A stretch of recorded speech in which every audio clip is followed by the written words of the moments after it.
اس کو پکڑو، اس کو اندر ڈالو، اس کو ڈنڈے مارو، ادھر چھاپا مارو، ادھر سے ریکارڈنگ کرو، اس کی آڈیو نکالو، اس کی ویڈیو نکالو، اس کو ننگا کر دو، اس کو کرنٹ لگا دو، وہ کیوں بولتا ہے، لسٹیں تیار کرو، یہ کرتے ہیں وہ کرتے ہیں، اور ملک ڈبو دیا، تمہارے شوق ہی ختم نہیں ہو رہے۔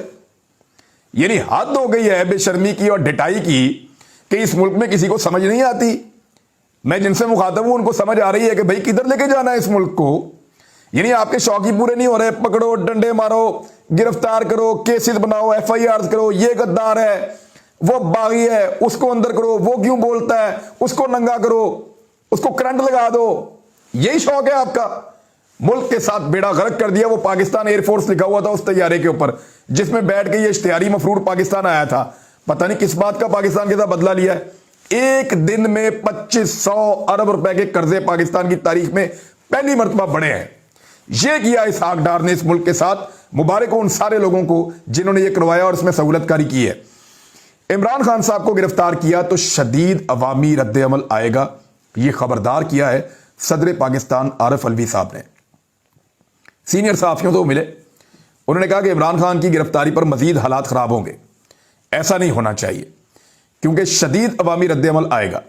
انہوں نے کہا کہ فواد چودھری کے معاملے پر پارٹی نے مجھ سے کوئی بات نہیں کی، انہیں جس طرح ہتھکڑیاں لگائی گئیں شرم آنی چاہیے۔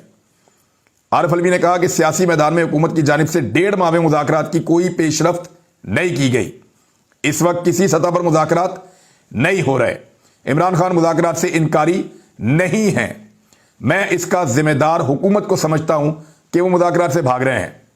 انہوں نے کہا کہ میرا اسٹیبلشمنٹ سے کوئی رابطہ نہیں ہے۔ صدر پاکستان بھی کہہ رہے ہیں، جو سپریم کمانڈر ہیں پاکستان کے، وہ کہہ رہے ہیں میرا بھی اسٹیبلشمنٹ سے کوئی رابطہ نہیں ہے، میرا خیال تھا کہ لوگ مذاکرات کے لیے بیٹھ جائیں گے۔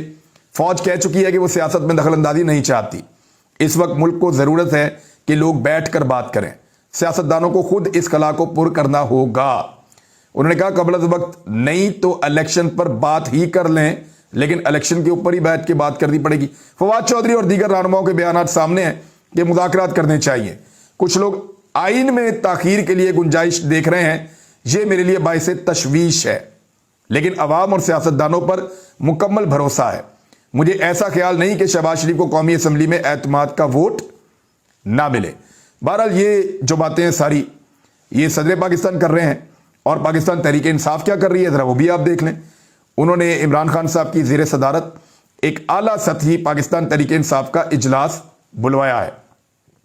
مرکزی لیڈرشپ اس میں شامل تھی، اسد عمر تھے، اسد کیسر تھے، شبلی فراز تھے، عمر ایوب تھے، یاسمین راشد صاحبہ تھیں اور دیگر سینئر رہنما تھے اس میں۔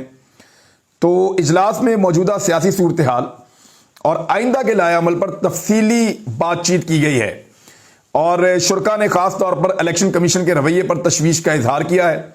اجلاس میں الیکشن کمیشن کی جانب سے انتخابات کی تاریخ نہ ملنے پر حکمت عملی پر بھی غور کیا گیا ہے، اور مرکزی لیڈرشپ کی جانب سے فواد چودھری اور دیگر پی ٹی آئی کے رہنماؤں کی گرفتاری اور نگران وزیر اعلیٰ کے رویے کے خلاف ہر فورم پر آواز اٹھانے کا فیصلہ کیا گیا ہے۔ اجلاس میں پارٹی کے دیگر رہنماؤں کی ممکنہ گرفتاریوں کے حوالے سے حکمت عملی پر بھی غور ہوا ہے۔ دیکھیں عدالتوں کا رستہ ہوتا ہے، پھر الٹیمیٹلی آپ کو آخر میں عدالتوں کے پاس جانا پڑتا ہے اور عدالتیں ہی آپ کو انصاف دے سکتی ہیں۔ فواد چودھری صاحب گرفتار ہو گئے ہیں اور وہ آزادی اظہار رائے میں گرفتار ہوئے ہیں۔ دیکھیں بہت فرق ہوتا ہے۔ ہمارے دانشور یہ ثابت کرنا چاہتے ہیں کہ مریم نواز، نواز شریف، شہباز شریف، حمزہ شہباز یہ سارے بھی تو گرفتار ہوئے تھے، اور فواد چودھری بھی گرفتار ہو گئے، تو اس میں کیا فرق پڑتا ہے؟ وہ بھائی وہ کرپشن کے کیسوں میں، منی لانڈرنگ میں، بے ایمانی کر کے ملک لوٹنے میں گرفتار ہوئے تھے۔ ان کے پاس پیسہ ہے، اس کا جواب نہیں ہے، بے شمار پیسہ ہے ان کے پاس منی ٹریل ہی نہیں ہے۔ اور سب کے پاس، جن کے پاس حلال کا پیسہ ہوتا ہے ان کے پاس منی ٹریل ہوتی ہے۔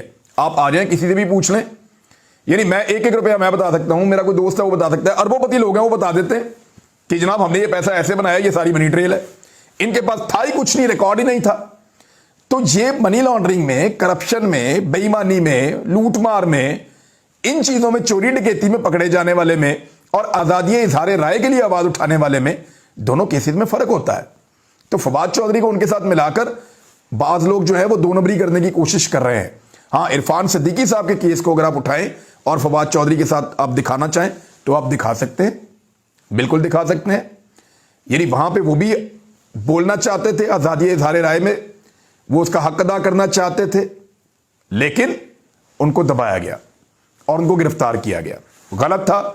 اسی طرح یہ بھی غلط ہے اور ان دو چیزوں کو مکس نہیں کیا جا سکتا.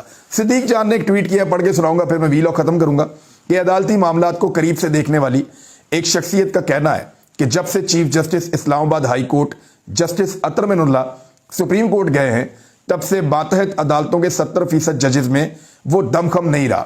بیچارے ایسے ڈرے ہوئے ہوتے ہیں جیسے کسی نے مار کر بٹھایا ہو, خوف کے بتوں کے غلام. یہ صدیق جان صاحب کا ٹویٹ ہے اور لوگ اب اس طرح سوچنا شروع ہو گئے. لیکن ایک چیز میں آپ کو بتاؤں, اعتزاز احسن صاحب نے بھی کہہ دیا کہ فواد چودھری نے ایسا کچھ نہیں کہا جس کے اوپر کوئی ریاست کی کوئی توہین ہو گئی ہے یا کوئی غداری یا بغاوت کے مقدمے درج کر لیے جائیں.